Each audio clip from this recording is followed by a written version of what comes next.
What's going on, ladies and gentlemen? Today we're here with Mr. Jermaine Ellis. You know, he's definitely on YouTube. I met the brother about, not last year, but year before last at VidCon. So it's good to see this brother once again, and he's actually traveling right now. So Jermaine, thank you for joining us on the show today. Oh, thanks to have. I'm glad for you to have me here. All right, Mr. Jermaine, tell people a little bit about yourself and how did you start just traveling like that? Because, you know, it's hard for us, especially a lot of Black Americans. Sometimes we don't want to leave our neighborhoods or our city or our state. So what got you to start traveling? Well, a handful of things got me to travel. When I was younger, I remember in like middle school, we would take a field trip to go a field trip for 4 or 5 days out of the city. And I love those field trips because I get to leave the city. I get to see something else. And then when I was 18, I moved to California. So that's kind of like traveling and experiencing things. And when I moved to California, I moved to Santa Barbara. And I noticed I would meet people, and a lot of people around me had passports and they had travel places. So I was influenced to get a passport and start traveling. And I started traveling about 10 years ago. I just, got a passport, booked a flight to Paris. I think I was in, stayed in Paris for about a week.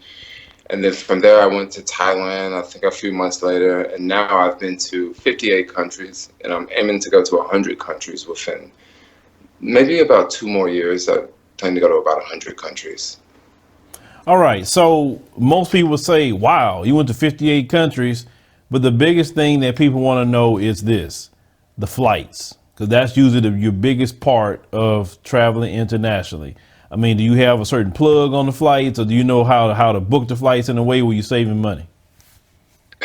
Yes. If you travel a lot, you will figure out little ways to find deals and ways to book on certain dates. One of the biggest secrets I use is living in San Francisco, living in the Bay Area. There are a lot of flights that come in. There's the Oakland airport, there's the San Jose airport, and there's the San Francisco airport. So you have lots of flights entering into the Bay Area, which if you're trying to travel abroad, you can find the best deals from the Bay Area. If I was living in Memphis, it would cost me like $1,000 to go to Europe. But yet I found flights from the Bay Area going to Europe for $400. So where you live makes a big difference. And also, it really depends on the lifestyle. Now, me, I want to travel like full time. And I understand that a lot of people, they may not want to travel full time, So when you travel full time, you can book flights cheaper during certain times of the month because you can leave at a later time. Right. So you can take advantage of better deals. So the freedom and flexibility and lifestyle go with those cheap flights too. Well, let me ask you a question there, Jermaine. What is the best time to actually fly out? So you say, look, fly at this time if you want to save money. Okay, fly when school is in session. When college is in session, that's the best time to book flights. Because when school is out, there's a lot of people moving around. And when you have a lot of people moving around, flights get expensive. So soon as September rolls around, that's when I'll probably head back to the U.S. Okay, so you're saying that from September to what month you say you should book? Well, obviously the holidays is not good. We all know that. Just we all know. Yeah. So what month? So September to what to save some money?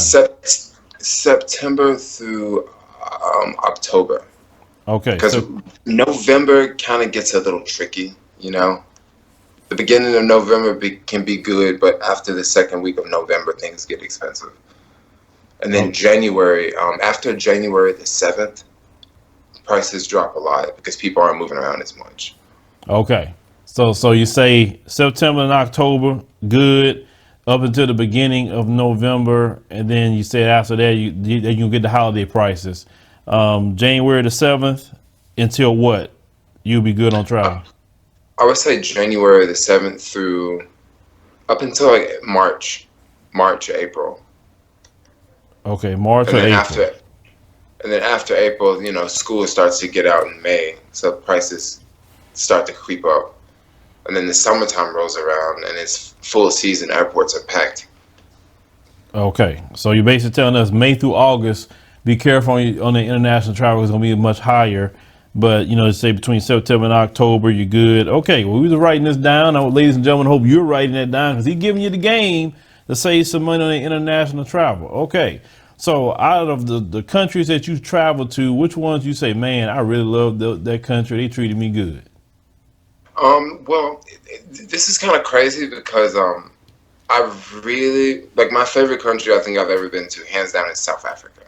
Um, and the reason why, I believe, because it reminds me of California a lot because of the weather and the climate and just even the terrain and stuff like that. And I don't know, I just really, really like South Africa a lot. I've spent some time in, I haven't been to that many countries on the continent. I've been to Morocco, Egypt, Namibia, Botswana, Swaziland, and South Africa. Usually the ones at the top and the ones at the north where you don't need visas or shots. Mm-hmm. I also, Namibia is a country I really, really like quite a bit too. I hung out with quite a bit of locals in Namibia, more locals in Namibia than South Africa. But Namibia is more like, it kind of reminds me of Arizona. It's very deserty. It's very hot. Oh my gosh, I feel like I'm at home when I'm there. Like it's amazing. I feel like I'm at home. Like I walk down the street and people don't even look at me. Like I blend right into the crowd, Right. Let me ask you a question about that. When you, and this is what I tell people about this, the very, very first time you went to the continent, the very, very first time, did you feel that spiritual connection that people feel when you arrive? I did, but I didn't feel it. I did because it was Egypt, but I felt it a little bit. I didn't feel it the same way. But when I went to Namibia last year, I couldn't sleep that night before I was getting ready to take that flight. I was so excited because this is going to be my first like all black country, where it's all black people for the most part. And I was so excited. And then when I got there, they were just like, welcome home. They were so friendly and they were so like happy, and welcome, and yeah, I had a blast. It's a feeling that I think every black person should experience. Every black person should experience. I agree that what we're doing this year, we're taking about 30 people to Kenya in October. So I just want to see their reaction when they get there. That's what I want to see, because like I said, I went to Ethiopia last year and, and just when I got off the plane, I just felt it, like, man, this is where I belong. I just felt that, and so I just can't wait till the people see that because, it's going to be some special time for them. So in Namibia, you say you enjoyed yourself there. You love South Africa. What's another country that you said that, man, I just really like this place? This one's kind of good. Okay, Israel. I really like Israel a lot. That's interesting. It's very, but I'm gonna tell you why I like it. Because the first night I was there, I met an Israeli on the beach, and he was from Canada. He was a lawyer, and he also produced hip hop music on the side because Jews love hip hop music. So he was. Yeah, I know that. Yeah, and he we hung out the first couple of nights, and then he invited me to come stay at his house with his wife. And I hung out with them for 2 weeks, and they drove me around and took me to Jerusalem and Nazareth and Haifa, and just took me all around and showed me places that I would not have seen as a backpacker, because Israel is an expensive place.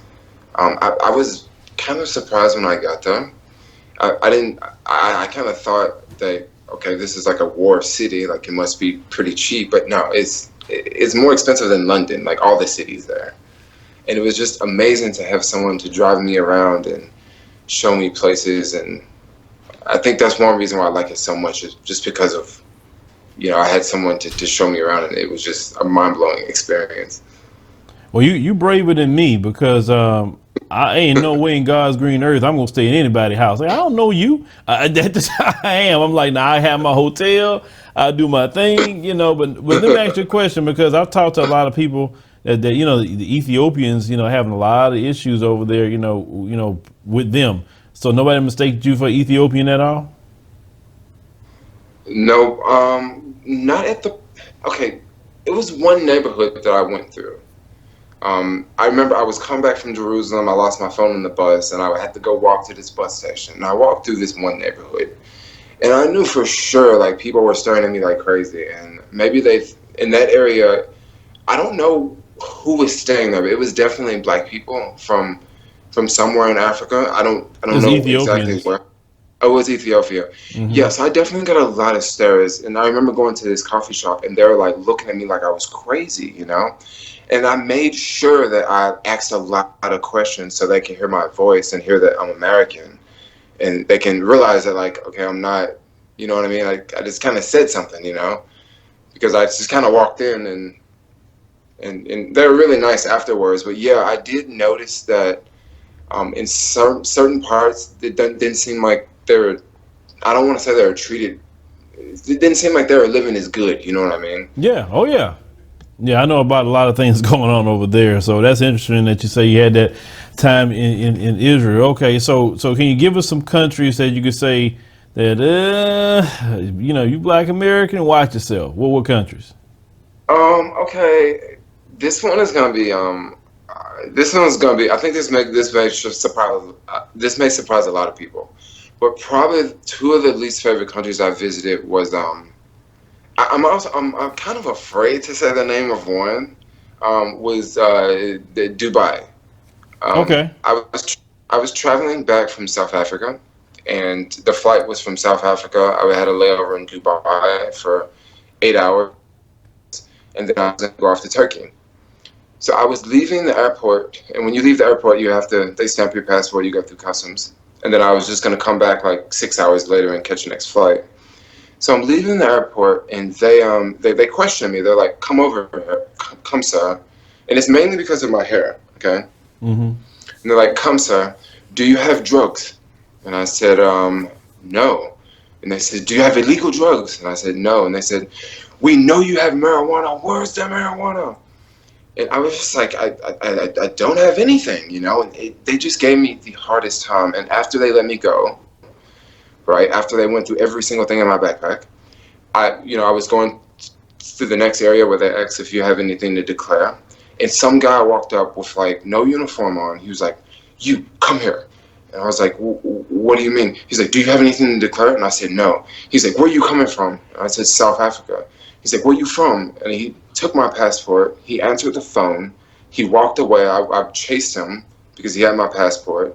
This lasted for like a few minutes, and then he like questioned me again, like, "Where are you from? What do you have on you?" And I'm like, "Dude, I don't have anything on me. Like, I just want to go see the Burj Khalifa and come back to the airport." And then he was like, "Just go, get out of here." And it was just like the most hostile experience, and like I was really blown away because I would expect something maybe like that to happen in parts of Europe. Mm-hmm. But I was just very surprised. And the second country is Italy. Wasn't a fan of Italy at all. I got multiple passport checks. I got just people walking around with machine guns in the train station, like coming up to me. "Let me see your passport." And I thought that Italy was not the cleanest place. I was in Milan. This is like my least favorite city in the world is Milan. And when people think of Milan, they think of fashion. They think of, "Oh, it's so beautiful." Like everybody was staring at me, and I literally went to Zurich, like took a bus over to Zurich, Switzerland, and I almost cried when I got off the bus because when I was in Switzerland, like no one stared at me. Like no one was looking at me like I was about to rob them, you know? And I went back to Italy, and it was like the same thing all over again. So Italy and the EAU. Oh, okay. So you say you dreads. They thought you were Jamaican. I guess they thought I was a Rastafarian or a Yeah, yeah, Bob yeah, yeah. Marley. Or, Uh huh. Yeah, they probably thought you was a roster. And that's why I asked you first thing. I asked you where the weed at. yeah, because it's a really big offense. If you get caught with a marijuana seed, you can go to jail. See that that look they abide by Sharia law. I don't want to be too many places where they have Sharia law. You know, like I told my wife and daughters one time, I said, look, if for some reason, I don't know why, I have to go to Dubai or whatever it may be, I don't know. I said, y'all not coming. I said, because in their countries, if a woman gets raped, the woman go to jail. So Yeah. I'm like, nah, y'all not going over there, you know. But I didn't have that too much on my list to go to Dubai, but I mean, that's just definitely quite interesting. And I know, so my trainer actually, he went to Italy and he said the same thing, that it was dirty. Now he didn't get the stairs or anything, but you know, he bald headed. He don't have dreads or nothing. But he said it was just, he said he noticed it was dirty like that. He said it wasn't clean at all. So, you know, you're about the second person to say that. Yeah. When I was in Italy, I didn't have dreads. I had short hair. Oh, okay. Okay. Yeah. But Wow. That's interesting. That's very, very interesting. Okay. So you definitely said Dubai and Italy, and then you say you got a third one, and you say, be careful, Black Americans. a third one. Let me think. Um, you know, I really, I'm just trying to think of a third one, and maybe I would say like Ukraine. Mm. Um, I mean, because I didn't see, I don't remember seeing any black people in Ukraine at Oh, all. that would make me nervous. Uh, yeah, well, like here in Macedonia, like there's not that many, but people are very friendly. Like, Mm. but in Ukraine, you see people and they're angry on the street.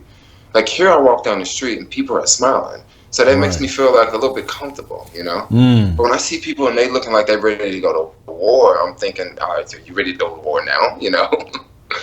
But maybe I would say Ukraine because it just wasn't my, that just wasn't my like, it wasn't very high on the list. But I would go back, you know. But I don't think I want to go back to Dubai.